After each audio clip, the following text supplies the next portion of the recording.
Good. Can you all see my screen? Perfect. It's all you. Awesome. Hi, everyone. Good morning, afternoon, evening, wherever you are. My name is Cynthia Garcia-Eidell, and I worked with Aurelie Moulin and Jennifer Sevadjian and Alex Kerney for this project, Arctic In Situ Observing Data Discovery, Access, and Visualization. So basically, what we're trying to do, or what we intended to do, is to plan for a data management infrastructure for data discovery and visualization of key Arctic data sets for for Arctic Research Program funded platforms. So it's more of an ad hoc data landscape assessment. And what we learned is that there are a multitude of different data sets from, long-term observatory data. We have met surface energy, balance, snow accumulation, air surface temperature, and different features from time series, profiles, trajectories. We also have campaign data sets, biological, physical, and chemical. There's also synthesis data sets, process data, and even model output. And most importantly, the data sets of the program, it's everywhere. So it's from NSF Arctic Data Center, from NOAA NCI. Some are stored in the PMEL ERDAP, some are in AU, some are in some local lab FTPs, and even the IABP HTTP. So basically for the OceanHackWeek, we wanted to gain insight on the key data sets that we can identify to meet the needs of the program and the stakeholders, as well as explore or investigate options for data integration into existing common user interface so that, so for users can easily discover, access, and visualize data. And so we discovered Polar Watch, which Jen will talk about more later.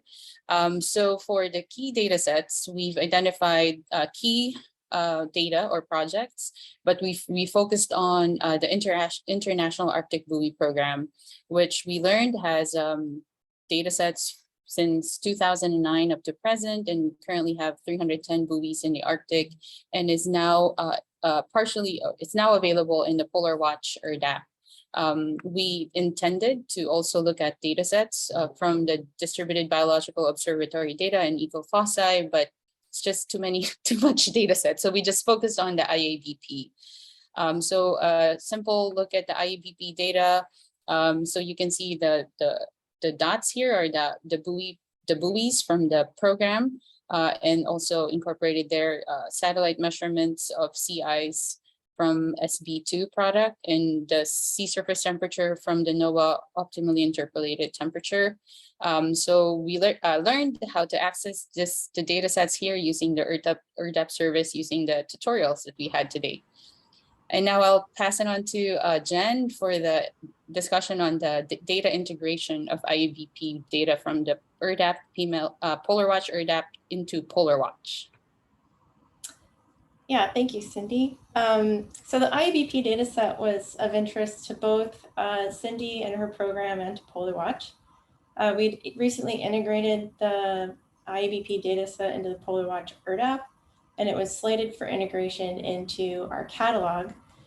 So we thought it would be a good project for the Hack Week to show Cindy how you integrate a dataset into a catalog from ERDAP by putting it into the Polar Watch catalog this week. And now that it's in there, Cindy can use it as an example for evaluating their needs for data access, discovery, and visualization for their future portal. And next, Aurelie is going to talk about some of the challenges and rewards of the project. Yeah, so in addition to the challenges for finding the data sets, like Jen and Cindy highlighted, from a Python's beginner perspective, the challenges were to first deal with a language program that may not be logical based on your background, and trying to understand what package to use for what purpose. So trying to load a file, which may exist in both pandas and numpy, for example. Plotting, even though you think you find the commands, like you just want to plot longitude versus latitude, and you have this output figure that I just put as an example where your axes were not labeled properly, and trying to figure out why. The rewards of working on this was to get a deeper understanding of the problem, the technical needs and the policy needs for any user, whether they are a scientist or a public, and the awareness of potential solutions that already exist or future solutions that we might need to implement. And the networking was really great, and getting help from Jen and Cindy was great. And then back to Cindy to talk about the future steps.